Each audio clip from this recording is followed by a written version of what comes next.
राधा स्वामी मत या संत मत एक ही चीज़ है। साधना बाहर की नहीं, साधना अंदर की है। जो रोजाना मुर्गे अंडे मांस वगैरह खाते हैं तो वो तो किसी चीज़ का भी मांस खा सकते हैं, उनके दया धर्म नहीं हो। आप कहते हैं कि सच्चे गुरु की तलाश करो, जो खुद अंधकार मंडल में है, वो आपको प्रकाश का रास्ता नहीं दिखाते। अगर खोजी बन के चलोगे तो झूठे जहाँ मिलेंगे, ढूंढते ढूंढते सच्चा अपने आप मिल जाए। सदगुरु को दाता होना चाहिए। सदगुरु भिखारी थोड़ा किसी से मांग के लेगा। वृद्धाश्रम बहुत खुल रहे हैं। वृद्धाश्रम उन लोगों के होना चाहिए निसंतान है, जिसका कोई नहीं। राधा स्वामी मत में सेवा की बहुत प्राधान्यता है। उन्हें क्या उपदेश देते हैं? सेवा सिद्ध सफलता, सेवा विजय अपार, सेवा में मेवा मिले, सेवा में करता। राधा स्वामी मत में सिर्फ नादानुसंधान की क्रिया ही बताई जाती है। तो अगर अंधकार मंडल में वो शब्द को पकड़ना चाहे तो वो पकड़ सकता है? नहीं, वर्णात्मक नाम के साथ साधक को साधना करनी चाहिए। वर्णात्मक के बिना धनात्मक में कैसे जाओगे? क्या कोई डायरेक्ट आज्ञा चक्र से साधना करे तो वहां तक पहुंच सकता है, या फिर उन्हें नीचे के चक्रों को जागृत? इस युग में नीचे के चक्र मूलाधार से अगर स्टार्ट करते हैं ना, इस जिंदगी में जा ही नहीं सकते। यहाँ और फिर ऊपर चलो, क्या समझदारी है। छोटी उम्र है, सारी उम्र गुजर जाएगी, यहाँ तक भी नहीं पहुंचोगे। कुछ लोग खोटा, कुछ द्वार खोटा। संत भी नहीं रहे, संत भी अपनी जगह पर सच्चे नहीं रहे। आगे आने वाले 5-6 साल में सृष्टि का विनाश हो जाएगा, इस तरह की बातें करते हैं। वो जानते होंगे, कहते होंगे, मुझे तो नहीं पता।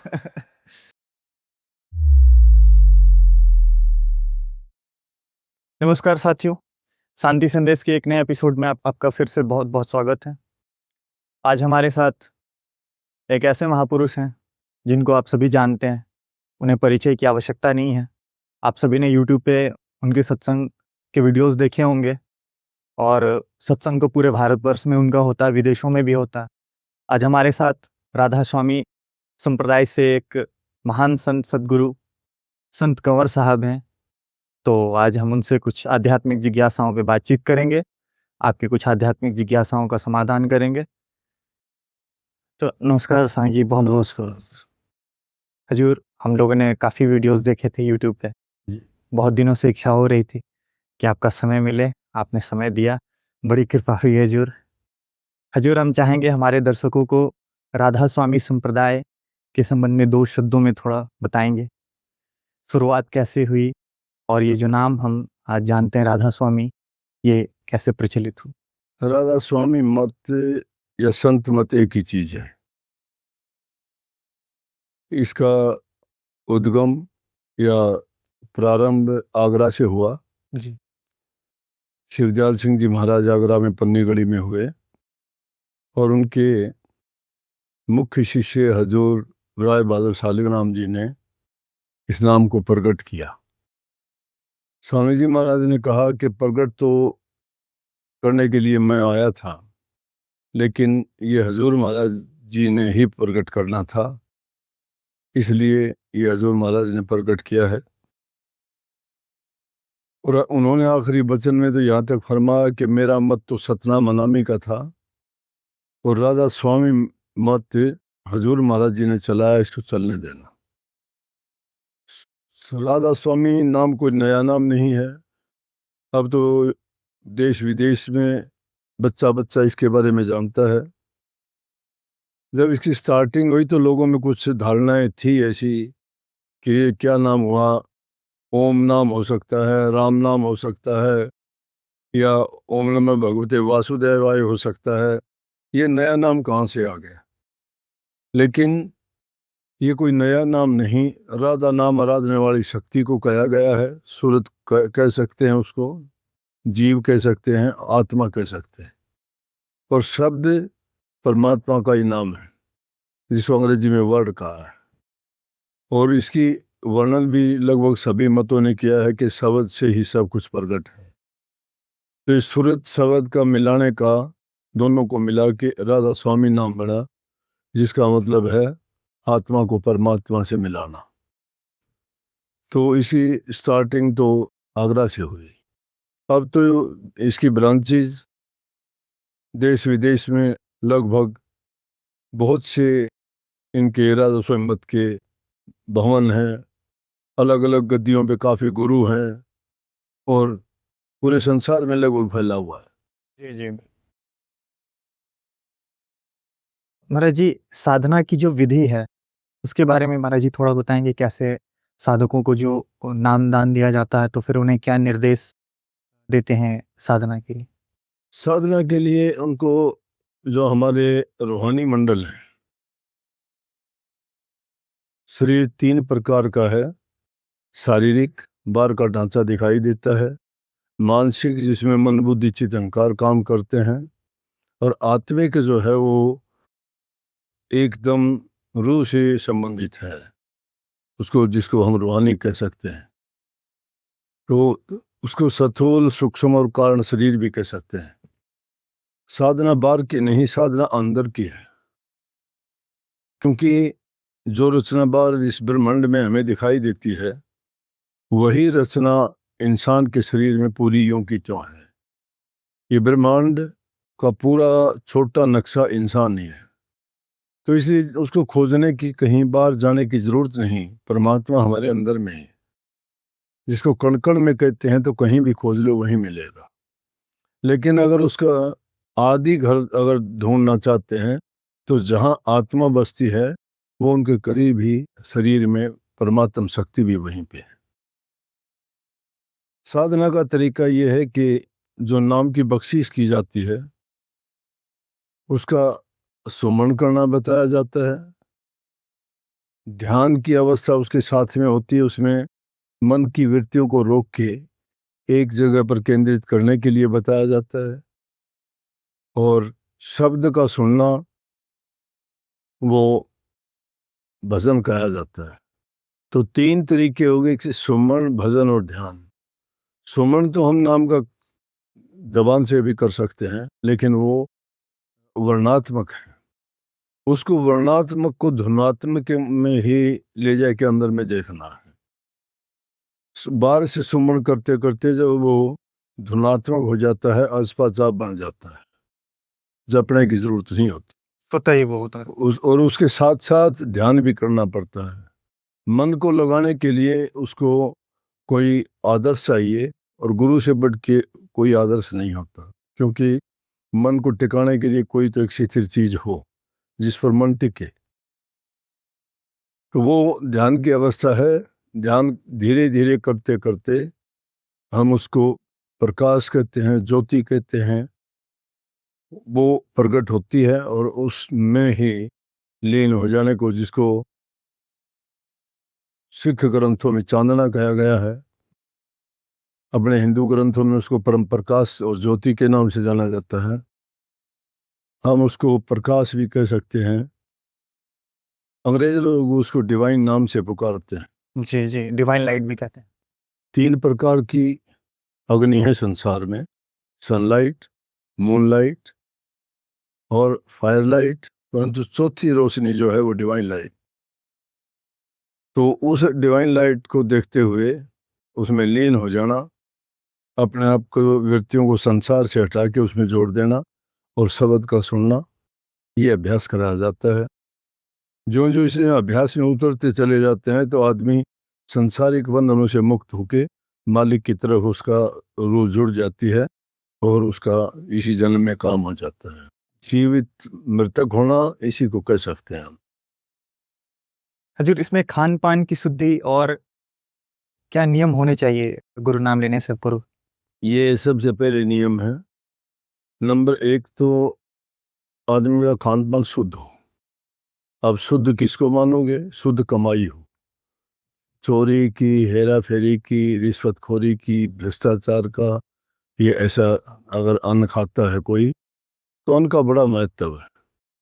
आदमी जैसा अन्न खाता है वैसा ही मन हो जाएगा, जैसा खाओन वैसा होगा मत। इसलिए अन्न की शुद्धता। लेकिन दूसरी बात है कि अन्न अपना कमाया हुआ होना चाहिए, मेहनत का। तीसरी चीज है वो भी अन्न भी 3 प्रकार का है, जिस प्रकार से दुनिया में 3 गुण है, रजोगुण, तमोगुण और सतोगुण। रजोगुणी खाना जिसमें खाते हैं, जिसमें तेल, घी, मीठा, खट्टा ज़्यादा स्वादिष्ट बना के खाते हैं, उसमें आदमी का मन भजन में नहीं लग सकता। उसमें तो आदमी का क्रोधी स्वभाव हो जाता है और मन उसका संसारी पदार्थों की ओर भागा फेंकता है। तमोगुणी भोजन बन जाता है वो उससे उसको गुस्सा, क्रोध, लड़ाई झगड़ा ऐसा। तमोगुनी भोजन में हजूर क्या क्या आ जाएगा? तमोगुणी में सब आ गया, मिर्च मसाले, खट्टी मीठी खटाइयाँ, ये जीखा जो तेज ये भोजन होता है, ये मन की वृत्तियों को नहीं टिकने देता। इंसान के इंद्रियों जोर करती हैं, इंद्रियों के बस होके वो सारे काम करता है। दूसरी प्रकार का जो भोजन है वो दूसरे गुण के अनुसार है, वो है रजोगुण। रजोगुण में आम सादा भोजन जो हम खाते हैं वो रजोगुणी है। उसमें इतना ज़्यादा आदमी को जैसा चाहे वैसा वो सुख शांति अपने काबू रख सकता है मन को भी, और वो ठीक रह सकता है। लेकिन तीसरी प्रकार का भोजन जो है वो सतोगुणी भोजन है। सतोगुणी भोजन बहुत सूक्ष्म होना चाहिए, जिसमें चावल, दाल, हल्की रोटी और आम जिंदा रहने के लिए जो ज़रूरत हो वो फल फ्रूट आदि इसमें आते हैं। उनमें कोई घी, मक्खन, मलाई, मिर्च, मसाले ऐसी चीज़ नहीं उसमें शामिल होती। तो अन्न शुद्ध वो होगा जो अपना कमाया हुआ, गलत तरीके से नहीं आया हुआ होना चाहिए। और वो किस प्रकार का भोजन है वो हमें उसको चुनना चाहिए। एक अभ्यासी को तो बहुत हल्का सूक्ष्म भोजन खाना चाहिए, बहुत हल्का, क्योंकि अगर ज़्यादा ऐसे दूसरे भोजन खाता है, घी, मक्खन, मलाई, दूध वगैरह पीता है, उसको नींद आएगी, आलस आएगा, भजन नहीं कर सकता हो। तो ये उसके बारे में है कि आदमी एक चीज़ ये नियम है कि उसका खान पान शुद्ध होना चाहिए। नंबर 2, घर में वातावरण सही होना चाहिए। अगर घर में कोई शराब, कबाब, मांस, मछली, अंडे खाने वाला है तो उस घर में कभी भी शांति नहीं रह सकती, क्योंकि जीव हिंसा जो करते हैं उनमें तमोगुणी शक्तियाँ बढ़ जाती हैं। तो जहाँ तमोगुणी शक्तियाँ होंगी, लड़ाई होगा, झगड़ा होगा, चोरी होगी, झूठ होगी, कपट होगी, ईर्ष्या होगी, निंदा होगी, सब बुराइयाँ जन्म ले लेंगी। तो हमारा दूसरा नियम हम शामिल करते हैं कि जो भी सत्संगी हमारे से जुड़ना चाहता है और भक्ति करना चाहता है और अपने जीवन को सफल करना चाहता है, तो वो किसी भी प्रकार का नशा नहीं करेगा। बीड़ी, पान, तम्बाकू, सिगरेट आपने देखा हुआ ना, जी जी जी, कोई नहीं मिलेगा। बिल्कुल। हम नीचे निर्देश में पढ़ भी रहे थे महाराज जी। जी, तो ये हमारा दूसरा नियम। तीसरा है मांस, मछली, अंडे का वो आ गया कि ये जो मांसाहार करते हैं वो इंसान इंसान नहीं रह जाता, क्योंकि उसके दिल में फिर पाप बोध नहीं रहता। जो रोज़ाना मुर्गे, अंडे, मांस वगैरह खाते हैं तो वो तो किसी चीज़ का भी मांस खा सकते हैं, उनके दया धर्म नहीं होता, उनके हृदय में पाप कपट और ये चीज़ें घर कर लेती हैं। तीसरा। चौथा है कि जैसे हमारे समाज में कुरीति फैली हुई है, भ्रूण हत्या, पेट में ही बच्चे को अल्ट्रासाउंड वगैरह से जान लेते हैं, लड़की होती है तो मरवा देते हैं, लड़का होता है तो पैदा होने देते हैं। तो हम ये भी एक नियम में शामिल कर रखे हैं। नहीं, बहुत अच्छा, बहुत अच्छा। चौथा नियम है कि माँ बाप की सेवा, बूढ़े बुजुर्ग की कोई भी हो, दीन दुखी गरीब की, तन से, मन से, धन से जो तुम कर सकते हो, तुम्हारी जितनी सामर्थ्य है उसके अनुसार उसकी सेवा करो, तो तुम्हें उससे शांति मिलेगी। जिसकी सेवा करते हो उसको सुख मिलेगा। उसके साथ अच्छा व्यवहार, मीठा बोलना और उसकी सहायता तन से, मन से, धन से जो जैसे भी कर सकते हो वो करनी चाहिए। तो ये एक साधक के लिए या सत्संगी के लिए ज़रूरी नियम है। इनको जो स्वीकार करता है उसको हम नामदान की बख्शिश करते हैं। तो आधा जीवन तो इनके मानने से ही संवर जाता है। वो आदमी अगर भक्ति भी नहीं करता तो भी उसका पारिवारिक संसारी जीवन अच्छा हो जाता है, कितनी बुराइयों से बच जाता है, घर में सुख शांति आती है, एक दूसरे के बूढ़े बुजुर्ग की कदर करना समझ जाते हैं, सेवा करते हैं, सास बहू का झगड़ा नहीं होता, भाई भाई का प्यार बनता है, माँ बाप की इज्जत कदर करते हैं। तो ये एक अच्छा संस्कार जो हमारी संस्कृति है उसके अनुसार अच्छा एक समाज तैयार होता है उससे। जी जी, बिल्कुल महाराज जी। महाराज जी, एक पक्ष ऐसा है जो कहता है कि चलो हम मांस भक्षण तो नहीं करते हैं कि उसमें जीवों की हत्या होती है, उससे हमें पाप लगेगा, लेकिन अगर हम शराब पीते हैं तो उसमें किस प्रकार की हिंसा, कोई हिंसा तो नहीं है? तो फिर बहुत ज़्यादा है। शराब पीने वाला हिंसक ही हो जाता है, राक्षस पेय है ये। दूध का पीने वाला किसी को कष्ट नहीं देता, लेकिन शराब तैयार करने के लिए जब उसको सड़ाते कितने कीड़े उसमें मरते हैं। शराब की फैक्ट्री देखी होंगी, उनमें तैयार करने से पहले अनेकों प्रकार के उनमें कीड़े वगैरह पैदा होते हैं, फिर उसके बाद वो तैयार करते हैं। वो तैयार होने के बाद शराब जो पी लेता है वो सभी बुराइयां उसमें आ जाती है, उससे बढ़ के क्या पापी होगा। काफ़ी शराब पी के अपनी पत्नी तक को मार देते हैं, बच्चों तक को छोड़ देते हैं, घर बेच देते हैं, ज़मीन बेच देते हैं, चोर बन जाते हैं। तो ये सब पाप के ही तो मूल हैं। ये कहाँ से अगर वो शराबी नहीं होता तो ये बुराइयां नहीं आती, बिल्कुल, बिल्कुल। तो उनके अंदर ये बुराई है। महाराज जी, कुछ युवा वर्ग हैं जो अध्यात्म की तरफ आना चाहते हैं। उन्हें जब हम ये बातें कहते हैं, तो वो प्रत्युत्तर में कहते हैं कि हमने तो देखा बहुत सारे साधु महात्मा भी हैं, वो सब भी कोई चिलम लगा रहे हैं, कुछ भी नशाओं का सेवन कर रहे हैं, चाहे बीड़ी पीना हो, सिगरेट इत्यादि पीना हो। तो अगर वो साधु महात्मा होकर के पीते हैं तो फिर देखो, वो साधु महात्मा की बात, हमारी पुरानी जो परंपरा थी ना, जो विरक्त हो जाते थे लोग, जी, और वो लोग क्या करते थे कि उनको हर चीज़ का परहेज जब कर लेते थे, भूख प्यास जब लगती थी, जंगलों में रहते थे, अकेले तप करते थे, वहाँ पे तो ये बात चलती थी कि वो कुछ भी चाहे खा लेते थे, भांग सुल्फा अफीम जो भी चीज़ उनको मिलती जंगल में, और धीरे धीरे करके उनका वो नशा हो जाता था, उसमें रहते थे, उनका ये साधना थी। हुँ, लेकिन आजकल तो इसी चीज़ के लिए साधु बन जाते हैं। साधु कहाँ है? साधु किसी को दुख थोड़ा देता है, साधु को झगड़ा थोड़ा करता है, साधु किसी का छीना झपटी थोड़ा करता है। साधु में तो साधुपना होना चाहिए। साधु वो है जो सबको समान दृष्टि से देखे, किसी से लड़ाई झगड़ा ना करे। अब ये चीज़ अगर वो करता है तो भगवान का नाम था वो तो छोड़ दिया, कोई साधना करनी नहीं, वो साधक भी नहीं है। साधु कहाँ है? साधु की तो परिभाषा है, साधु सोई जो साधन करता तज के आलस वाद विवादा। जो साधन तो करते ही नहीं वो। तो अब उसमें क्या हो गया कि जितने को ये शराबी कबाबी उनको आदत थी, घर वालों ने उनको बर्दाश्त नहीं किया, तो काफ़ी तो उनमें ही साधु बन गया, वह नशा पकड़ते हैं। और जो अच्छे गुरुओं से जुड़े हुए हैं वो नहीं करते, बड़े पवित्र हैं वो। तो ये इस गलियों में घूमने वाले मांगने वाले ये कोई साधु थोड़े हैं।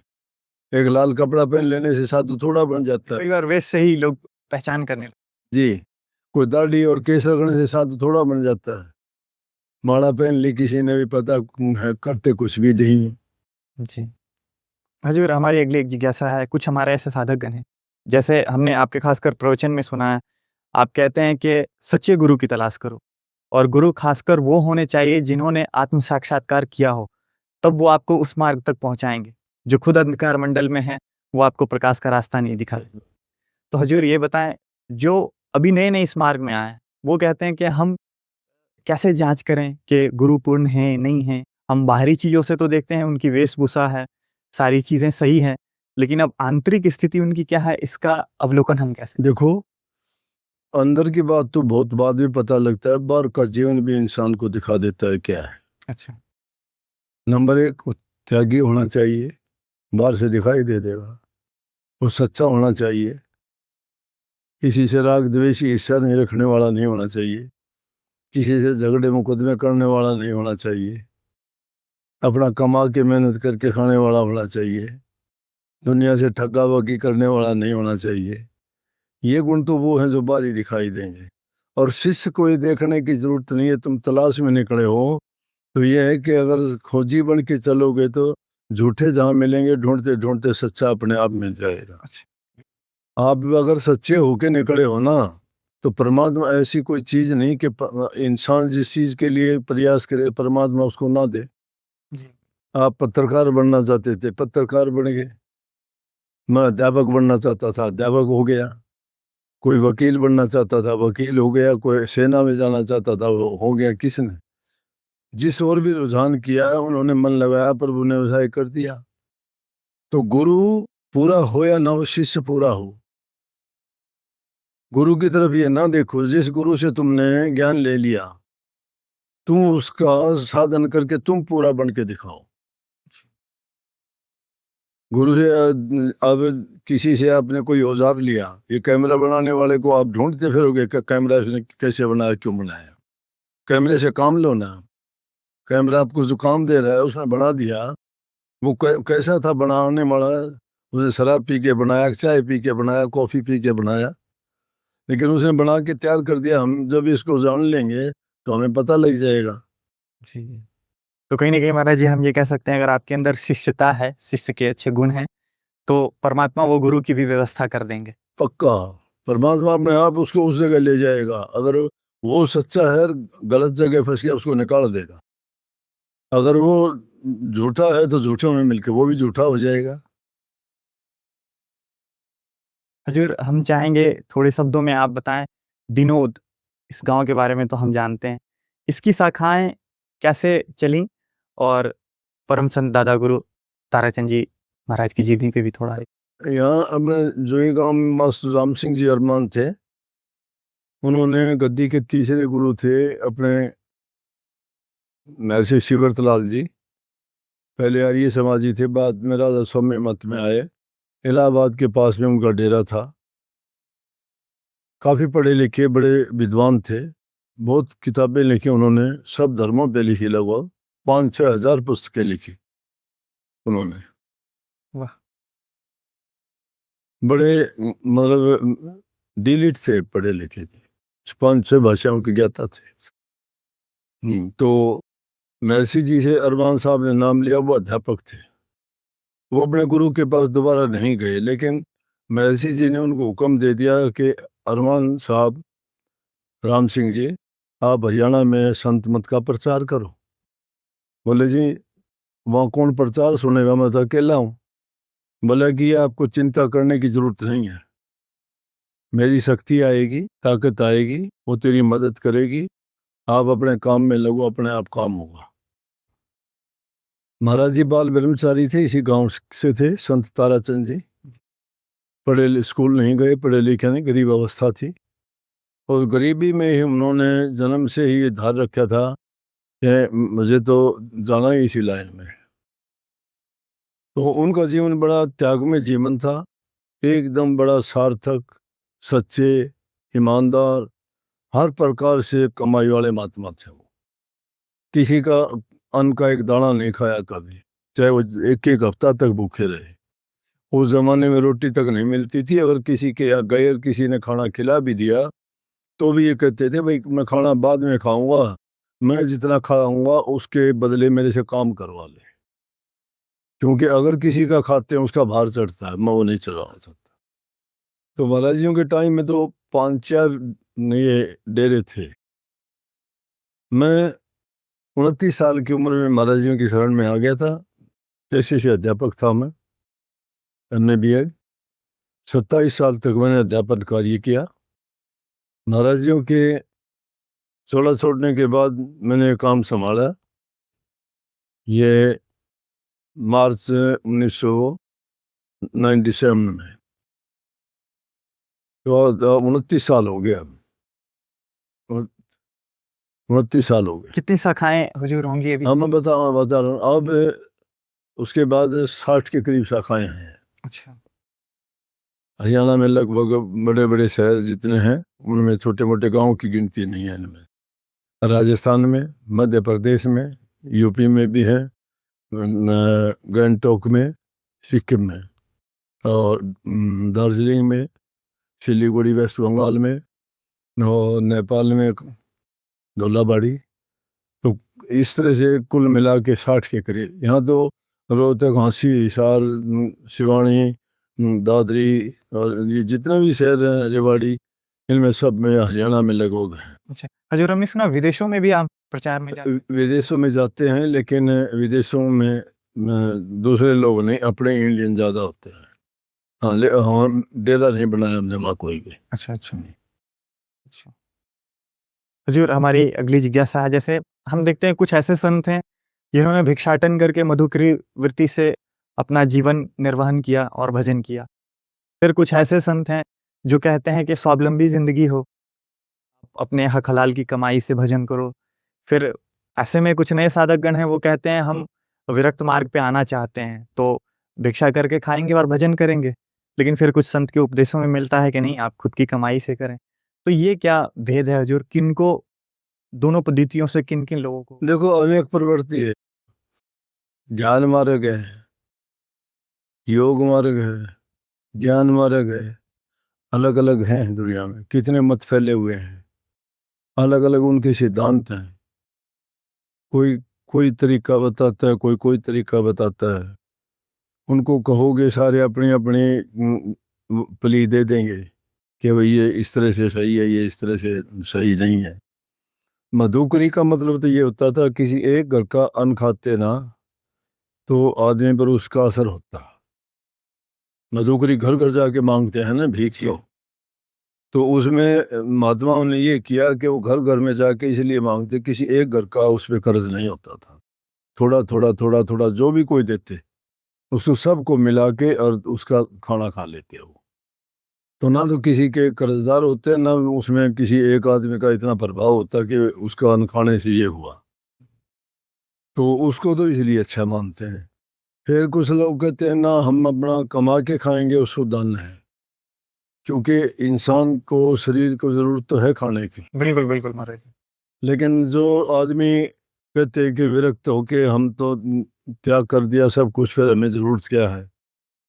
ज़रूरत तो हो जाती है आदमी को, जिंदा रखने के लिए कुछ ना कुछ तो करना ही पड़ता है, कुछ ना कुछ तो करना पड़ता है। तो फिर तो अच्छा ये है कि अपना काम करे, दो आदमियों को और भी खिलाएगा, खुद भी खाएगा, और ईमानदारी सच्चाई से कर ले। वो किसी का दिया हुआ ना खाए, किसी पर कर्ज नहीं होता, नहीं तो किसी का कर्जदार होगा जिसका भी खाएगा। तो ये तो अगले की चॉइस होती है। अब जो निठल्ले रह के जो आदमी बैठ जाता, मैं नहीं सोचता कि वो अच्छी बात नहीं। जो खाली बैठ के खाता है या दूसरे का कमाया हुआ खुद खाता है, वो आदमी भजन नहीं कर सकता। अच्छा। नहीं, खुद काम में जो लगा रहेगा आदमी, वो बड़ा शुद्ध और पवित्र भोजन होगा। अपनी हक हलाल की कमाई होगी, मेहनत की होगी वह, उससे उसके शुद्ध विचार, पवित्र भावना रहेगी, और उस पर कोई दूसरा नेगेटिव प्रभाव नहीं पड़ता। लेकिन जिसको एक बार दूसरे का लेने का, खाने का ये चस्का पड़ जाता है, वो आदमी फिर तो भिखारी हो जाता है, घर घर दर दर से मांगता फिरता है। सदगुरु को दाता होना चाहिए, सदगुरु भिखारी थोड़ा किसी से मांग के लेगा। बिल्कुल बिल्कुल महाराज, बिल्कुल। हजूर, हम चाहेंगे हमारे जो दर्शक हैं, खासकर सदग्रस्त हैं, तो उन्हें आप बताएं कि घर गृहस्थी में रहते हुए, सारे दायित्वों का निर्वहन करते हुए, क्या नियम लें कि आप अच्छे से भजन भी करें और ईश्वर प्राप्ति के मार्ग पे भी? मैं तो सत्संग ही सबसे पहले गृहस्थियों को देता हूँ। मैं कहता हूँ पहली चीज है, इंसान व्यक्तिगत रूप से सही, सच्चा हो, ईमानदार हो, खुद की बुराइयां दूर कर ले। फिर उसके बाद घर परिवार में जब वो अच्छा काम करता है, उसकी संतान भी उसके पास उठने बैठने, घर वाले, परिवार वाले, रिश्ते नाते भी वो ऐसे खोजेगा जो उन जैसे ही होंगे। तो गृहस्थ में ही आदमी सच्ची भक्ति कर सकता है, क्योंकि अपना काम करता है, कमा के खाता है। कोई उसके पास आता है, उसको भी हाथ से कुछ ना कुछ देता है।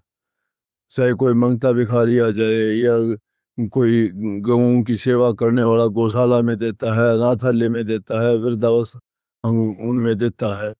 तो वो घर गृहस्थी में कमाता है तो ही देगा ना। जब वो भी उन जैसा हो जाए तो कौन देगा? तो इसलिए गृहस्थ में रहते हुए ही जो गुरु का ज्ञान है उसके अनुसार काम करते चले जाओ। गुरु हमारे हित की कहता है, वो हमें जो शिक्षा देते हैं कि भाई अपने घर गृहस्थी के काम ईमानदारी सच्चाई के साथ करते करते तुम दो घड़ी मालिक के नाम में भी टाइम लगाया करो। उससे क्यों, जब किसी का तुम्हारे पर बुरा प्रभाव नहीं है तो बैठते ही तुम्हारा मन तो लग जाएगा ध्यान में। लेकिन अगर तुम यूं ही भागते फिरते हो इधर उधर, और तो ध्यान नहीं जमने देंगे, ध्यान नहीं लगेगा आपका। तो गृहस्थियों को तो ये चाहिए कि आदमी एक दूसरे के सहायक बने, घर में अच्छा वातावरण बनाएं, बच्चों को अच्छी शिक्षा और संदेश दें, उनको अच्छी अच्छी कहानी बातें बताएं। ये नहीं कि घरों बच्चों को छोड़ दिया, जाओ कहीं भी पढ़ो, कुछ भी करो। वो हम उम्र के बच्चों में रह के कौन शिक्षा ले सकता है? सबके उनकी तो बराबर की बात होंगी, तो वो उनसे अच्छी बात नहीं ले सकते।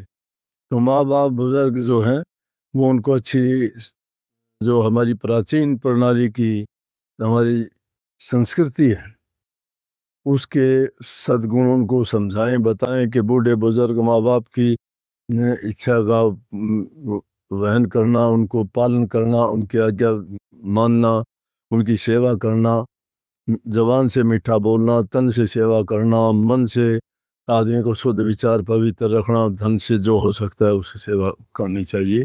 जब घर में ऐसा वातावरण होगा तो सभी सुखी होंगे और तभी वो वतन भी करेंगे और गृहस्थी जीवन भी खुशी से बीतेगा। उनके लिए संसार स्वर्ग बन जाएगा, घर नहीं संसार। जी, बिल्कुल, बिल्कुल। हजूर, हम देख रहे हैं कि अभी हमारे देश में वृद्धाश्रम बहुत खुल रहे हैं। हम्म, कुछ संतों का कहना है कि बच्चे अपने माँ-बाप को छोड़ देते हैं, बुढ़ापे की स्थिति में उनकी सेवा नहीं करते हैं, तो वृद्धाश्रम के माध्यम से उनको रहने का एक ठिकाना मिल जाता है। फिर कुछ संत समाज कहते हैं कि ये नहीं खुलना चाहिए, क्योंकि अगर वृद्धाश्रम हमारे देश में ज़्यादा खुलेंगे तो लोगों को और बढ़ावा मिलेगा। इस पे हजूर नहीं, वो तरीका गलत है। वृद्धाश्रम उन लोगों के होना चाहिए निसंतान है, जिसका कोई नहीं है, बुढ़ापे की उम्र आ गई, उनकी सेवा कौन करे? कोई नहीं करता, ना रिश्तेदार करते, ना घर वाले करते हैं। ऐसे लोगों के लिए वृद्धाश्रम बना के उनका खाने पीने का, उनका नहाने धोने का, उन चीज़ों का इंतज़ाम अगर कोई करवा देता है तो वो उनकी असली सेवा है।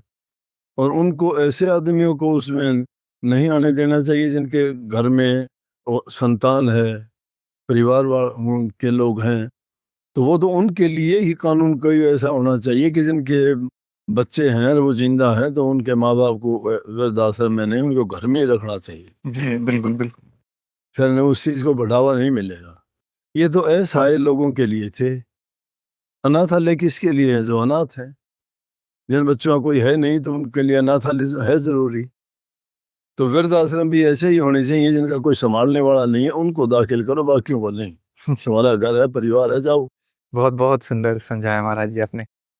हजूर, हम देखते हैं कि राधा स्वामी मत पूरे भारतवर्ष में और हमारे जितने भी साधकगण हैं, गुरु भाई हैं, हम आपस में बातचीत करते हैं कि राधा स्वामी मत में सेवा की बहुत प्राधान्यता है।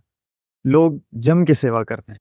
तो हजूर, हम आपसे जानना चाहेंगे कि उन्हें क्या उपदेश देते हैं, इतनी सेवा करते हैं और सेवा का क्या महत्व है? क्या साधना से भी इसका कोई हाँ, सारा सेवा से इंसान के दिल में दया आती है, प्रेम होता है, दूसरे की सहायता करने की एक उमंग रहती है। तीसरी चीज, उस सेवा में उसके विचार इसी चीज में लगे रहते हैं कि मेरा सेवा करने से जो मुझे खुशी मिलती है उससे परमात्मा भी खुश होता है। तुम अगर किसी को खुश करते हो ना तो उसके मन से अच्छी दुआ निकलती है आपके लिए। अगर किसी का भी करोगे वो कहेगा परमात्मा आपको सुखी रखे, आपको लंबी उम्र दे, आपको तंदुरुस्ती दे, आपको निरोगता दे। ये सब के सब उनको आशीर्वाद मिलते हैं। और सेवा कर जो आदमी करता है उसमें अभिमान नहीं रहता। अभिमान सब रोगों की जड़ है, ईगो। जिस इंसान में घमंड आ जाए वो किसी को गिनता नहीं है। अब घमंड किसी को धन का होता है, किसी को परिवार का होता है, किसी को बल का होता है, किसी को अपने ओहदे का होता है। तन मद मद मद जाति मद। हाँ, तो इसीलिए आपने नहीं देखा कि संत मत में या गुरुद्वारों में जाके देखोगे चाहे कितने ऊंचे पद का हो, उसको मंदी से मंदी सेवा दे तो खुश होता है। भंडारे में अगर प्रसाद जीमते हैं तो लंगर में सब के सब बराबर बैठे होते हैं, चाहे वो डीसी है, चाहे वो एसपी है, चाहे वो मजदूर है, चाहे वो दुकानदार है, चाहे बिजनेसमैन है, चाहे किसान है। एक ही लाइन में एक ही तरह का भोजन सबको मिलता है। तो समानता आती है ना, बड़पन खत्म हो जाता है उससे। ये सेवा है, सेवा से प्रेम जागृत होता है, अभिमान चला जाता है, इंसान इंसान को इंसान मानता है। और जो थोड़े वे आदमी अज्ञानी हो जाते हैं, वो घमंड हो जाता है कि मैं तो इतना बड़ा हूँ, मेरा इतना बड़ा परिवार है, मैं ऊंचे कुल से हूँ, मैं वहाँ का हूँ, मेरे पास धन की कमी नहीं है, मैं लैंडलॉर्ड हूँ, ये मजदूर है। तो ये भावना इंसान को बिल्कुल समाज से ही अलग कर देती है। इसलिए सबसे ज़्यादा बल सेवा पे। और सेवा के बारे में कहा महापुरुषों ने, सेवा सिद्ध सफलता, सेवा विजय अपार, सेवा में मेवा मिले, सेवा में करता। सेवा कौन नहीं करता? सेवा करते हैं। हम बच्चे थे तो माँ सेवा करती थी, दूध पिलाती थी, खिलाती थी, पिलाती थी, कपड़े धोती थी, पहनाती थी। बड़े हुए तो हमने सेवा करनी शुरू कर दी।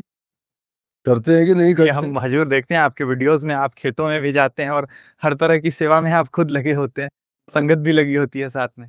बस मेरी आदत है, मैं सारे काम करना चाहता हूँ। मैं गाड़ी भी खुद चलाता हूँ अब। जी, जी, जी, जी, जी, जी। हजूर मैं थोड़ा-सा साधना की तरफ आपको ले जाना चाहूँगा। हजूर हमने आपके एक प्रवचन में देखा, आप बतला रहे थे कि पहले एक नाम का जप करें, फिर गुरु ने जो निर्देश दिया जिस रूप का, उस रूप का हम ध्यान करें, फिर हम दृष्टि योग की साधन करें, जिसे हम प्रकाश की साधन भी कहते हैं। उसके बाद हम शब्द की तरफ चलें। तो कुछ भ्रांतियाँ ऐसी हैं महाराज जी कि कहते हैं कि नहीं, राधा स्वामी मत में सिर्फ नादानुसंधान की क्रिया ही बताई जाती है। कहते हैं कि राधा स्वामी मत में सिर्फ नादानुसंधान की, शब्द की ही साधना बताई जाती है। तो फिर एक प्रश्न आता है हजूर कि अगर कोई साधक अंधकार अवस्था में है, ना उसने जप किया, ना उसने ध्यान किया, तो अगर अंधकार मंडल में वो शब्द को पकड़ना चाहे तो वो पकड़ सकता है? नहीं, लक्ष्य तो आदमी का एक ही होना चाहिए ना। लक्ष्य जब एक होगा, आपको पहचान ही नहीं है तो कहाँ भरमोगे? पूरी दुनिया भरी पड़ी है, किसको पहचानोगे? नाम एक पहचान है। आपके नाम से आप जाने जाते हो, नहीं तो क्या पूछेंगे हम कौन है ये, कौन है, कौन वो है? नाम से हमारी पहचान है। ये टेबल है, ये कुर्सी है। मेरा टेबल इस तरह से होती है, कुर्सी ये होती है। ये स्त्री है, ये आदमी है, पहचान है उनकी। तो इसी प्रकार से शब्द जो चीज है, शब्द प्रगट हुआ तभी उसका नाम रखा गया है। शब्द प्रगट जब धरिया नाम, शब्द गुप्त जब रहा नाम। शब्द जब गुप्त था तो उसका नाम ही नहीं था किसी का भी। हम पैदा ही नहीं हुए थे, हमारा क्या नाम था दुनिया में? पैदा हो गए, लड़का नाम था पहले, फिर इस बॉडी का नाम रख दिया गया, वो नाम हमारा हो गया। फिर हमने जो काम किया वो हो गया। वकील बने तो वकील, हकीम बने तो हकीम, अध्यापक बने तो अध्यापक, काम से जाने जाने लगे। तो लेकिन हर चीज़ का नाम हुआ ना, पहचान हुई। तो ये गलत है कि साधना तो जो करी जाएगी वो शब्द की साधना है, क्योंकि शब्द ने रची त्रिलोक की सारी, शब्द की महिमा सबसे भारी, शब्द ने सात दीप नौखंड कियारी, शब्द से आकाश पाताल भयारी। शब्द की शुरुआत है, शब्द ही धरती, शब्द आकाश, शब्द ही शब्द भया प्रकाश, सगड़ी सृष्टि शब्द के पाछे, नानक शब्द घटे घटाच। नानक साहब की वाणी है। महाराज, तो कहीं ना कहीं हजूर हम ये कहें कि वर्णात्मक नाम के साथ साधक को साधना करनी चाहिए। वर्णात्मक के बिना धुनात्मक में कैसे जाओगे? बिल्कुल बिल्कुल। अगर नूरी गुरु को देखना चाहते हो तो सतुल गुरु के बिना कैसे जाओगे? किसी भी सवाल को निकालने के लिए आपके पास सूत्र होगा तो भी निकाल सकोगे ना। सूत्र नहीं है तो कैसे बनाओगे? मैथमेटिक्स में कह देते हो ना, कुछ भी नहीं होता उसको भी कहते हो कि मान लिया इसका मूलधन ये है, इसको मान लिया, एक्स मान लिया, वाई मान लिया, जेड मान लिया। क्यों मानते हो फिर उसको? बिना मान निकाल के दिखा तो कौन निकालेगा? मानना पड़ा ना, मानना पड़ा। वर्णात्मक कर बनाया ना, वर्णात्मक बनाया। उसका वर्णन कर सकते हैं, उसको लिख सकते हैं, उसको बोल सकते हैं, उसको पहचान सकते हैं। उसी से धुनात्मक में जाएंगे, उसका उत्तर धुनात्मक मिलेगा। क्योंकि हजूर मैं पॉडकास्ट के संबंध में मैं बहुत सारे महात्माओं के पास जाता हूँ, तो वो कहते हैं कि नहीं, चार शब्द ही असली भक्ति है और कुछ भी नहीं है। और हम जब उनसे कहते हैं कि हजूर बिना वर्णात्मक के तो संभव नहीं है, वो कहते हैं नहीं नहीं, ये तो माइक शब्द हैं, वर्णात्मक है, सारे किसी न किसी देवी देवताओं के नाम से बने हैं और ये आपको वहां तक नहीं पहुंचाएंगे। नहीं पहुंचाएगा? बताओ, जी। छोटा बच्चा है, चलना सीखता है तो शुरू में ही चलना सीख जाता है क्या? नहीं, उसको काठ की गाड़ी देते हैं कि नहीं, प्लास्टिक की देते हैं, उसको पकड़ के चलता है। और जब वो बड़ा हो जाता है तो उस गाड़ी को रखता है क्या? खुद ही फेंक देगा ना। तो वर्णात्मक नाम ये है, वो गाड़ी है। वर्णात्मक नाम के बिना कहाँ जाओगे? कौन सा नाम, क्या पहचान है?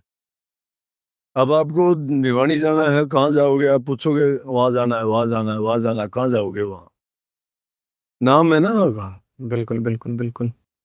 हजूर जैसे हम देखते हैं कि हमने नाम जप किया, जो विधियां आपने बताई, नाम जप है, दृष्टि योग है, नादानुसंधान है, तो कुछ ऐसे संप्रदाय हैं हजूर जो कहते हैं कि हमें पहले चक्रों को जागृत करना चाहिए, खासकर मूलाधार चक्र से हम नीचे की तरफ से चलें, एक एक सीढ़ी चढ़ें, फिर हम आज्ञा चक्र का ध्यान कर सकते हैं और उसके ऊपर शब्द या सार शब्द को हम पकड़ सकते हैं।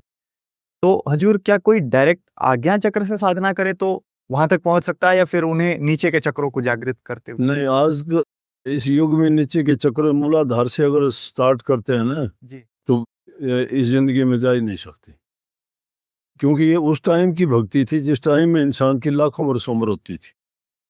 और तप करने वाले जो तपी थे वो साधक लोग मूलाधार से शुरू करते थे। अब 6 पिंड के जो रूहानी दर्जे हैं मूलाधार से लेके आज्ञा चक्र तक के, उन उसके बजाय जो 7वीं जगह है, जो 7वां दर्जा है, रूह की बैठक वहां है।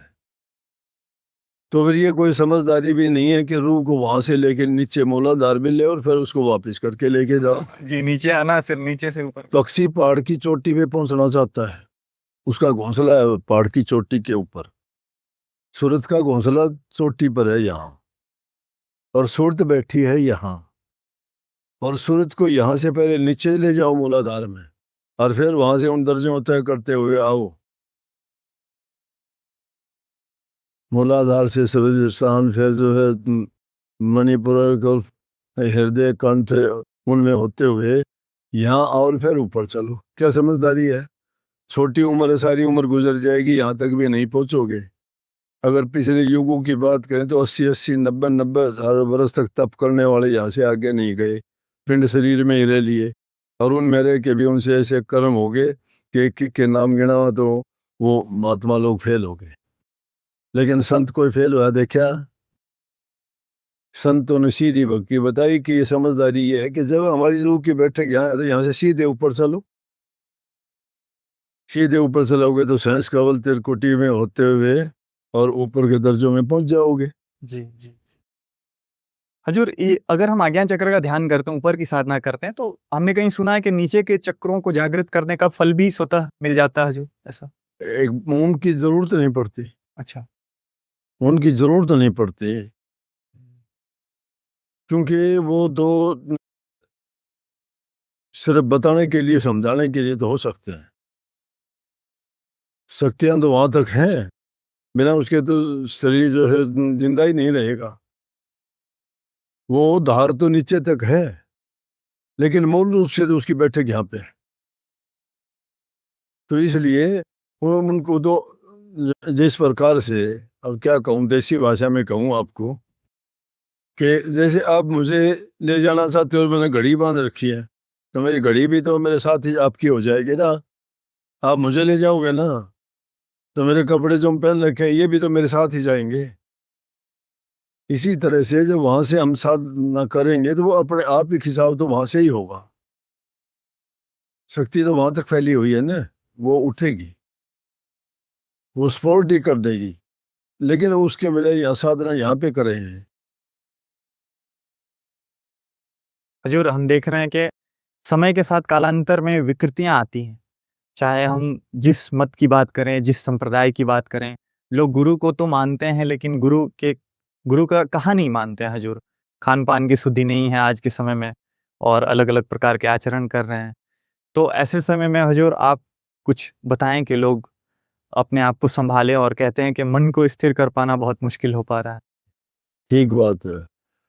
बात यह है, अगर आप सच्ची भावना लेके दुनिया में जाओगे ना, तो दुनिया आपके लिए सच्ची हो जाए। और आप दुनियादारी की बातें लेके अगर महात्माओं के पास आओगे तो महात्मा लोग भी आपके लिए दुनिया हो जाए। नहीं समझे बात को? हजूर थोड़ा और जो ये ऐसे लोग हैं कि वो किसी के देखा देखी तो आगे, लेकिन पूर्ण रूप से ना तो वो उन गुरु के उपदेश को मानने को तैयार है, और उन्होंने माना नहीं, ना ही दुनियादारी की तरफ जाने के लिए तैयार है, तो वो दो राह पे चलते हैं। तो उसका दोष गुरु पे नहीं होता ना, वो तो दोष तो उनका है कि पूर्ण रूप से अपने आप को नहीं डाल सके उसमें। तो उनको दुनियादारी की बातें में निभानी होती हैं। वो मान बढ़ाई के, इज्जत के भूखे दुनियादारी की चाहत लेके वहाँ जाते हैं। वो उनको जब तक मिलती हैं सही है, गुरु भी अच्छा है, नाम भी सच्चा है और वो भी पक्का है। और अगर वो उनकी ख्वाहिशें पूरी नहीं होती तो गुरु भी झूठा है, नाम भी झूठा है, पंथ भी झूठा है। वो झूठा वो खुद है, वो दिखाई नहीं देता। तो बात यह है कि कुछ लोग खोटा कुछ द्वार खोटा, संत भी नहीं रहे, जी जी जी। संत भी अपनी जगह पर सच्चे नहीं रहे। वो भी दुनियादारी की बातों में रह के दुनियावी काम करते हैं। संतों का कोई मतलब नहीं था। महापुरुष उनको बुला के लाते हैं जो सारे काम दुनिया में ही करते हैं। मैं ये नहीं कहता क्यों करवाते हैं, कहता हूँ तो महात्मा भी तो महात्मा नहीं रहे ना। अब विकृतिता आएंगी, टाइम के अनुसार सब कुछ बदल जाता है। बिल्कुल बिल्कुल। हजूर, कुछ ऐसे संत महात्मा हैं जिन्होंने कहा है कि आगे आने वाले 5-6 साल में सृष्टि का विनाश हो जाएगा, इस तरह की बातें करते हैं। वो जानते होंगे, कहते होंगे, मुझे तो नहीं पता। मैं तो अच्छी सृष्टि में आया और अच्छी में ही चला जाऊंगा, मुझे नहीं पता क्या होगा। जी। और भक्ति के लिए हजूर कोई भी काल श्रेष्ठ था, है, ये हम कह सकते हैं। बस अपने अच्छे काम करो। दुनिया कहते हैं, कहने वाली पता नहीं क्या क्या कहते हैं, परमात्मा को भी नहीं बख्शते वो लोग, इंसान को क्या बख्शे हैं? अपनी नज़र में आदमी सच्चा अच्छा होना चाहिए। जी जी बिल्कुल। हजूर, आखिरी में हम चाहेंगे हमारी जो युवान पीढ़ी है उसे आप कुछ संदेश दें। जवान पीढ़ी, जवान बच्चों को माँ बाप की, बुजुर्गों की, संत माताओं के उपदेश और बातों को सिरोधार्य करना चाहिए और नशे की लत से बच के रहना चाहिए। आज सबसे बुरी चीज़, सबसे जो ज़्यादा खतरा है हमारे समाज को, वो नशीली वस्तुओं से है।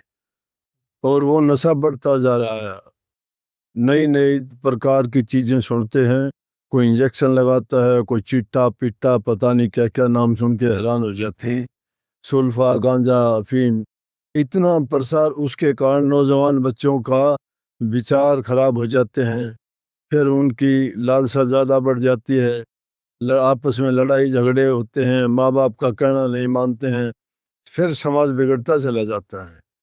जवान उम्र में ही उनकी मौत हो जाती है, रोग बीमारी लग जाती है इनके कारण। तो बच्चों को चाहिए इन चीज़ों से बच के रहे। उनकी बजाय अब हमारे देश की जो संस्कृति रही है, दूध घी मक्खन मलाई खाओ, पहलवानी कुश्ती करो, खेल में अपना दिखाओ, हुनर ताकत दिखाओ, अच्छे सुंदर जवान बनो, देखने में अच्छे रहोगे, घरों में सुख शांति रहेगी, आपस में ऐसे काम करो जिससे किसी को दुख ना हो, तुम्हारा जीवन सुख से बीते। बहुत बहुत धन्यवाद हजूर, आपने हमें अपना कीमती समय दिया। आशीर्वाद। मैं उम्मीद करता हूँ बहुत अच्छा, बहुत बहुत अच्छा आपका रहा पूरा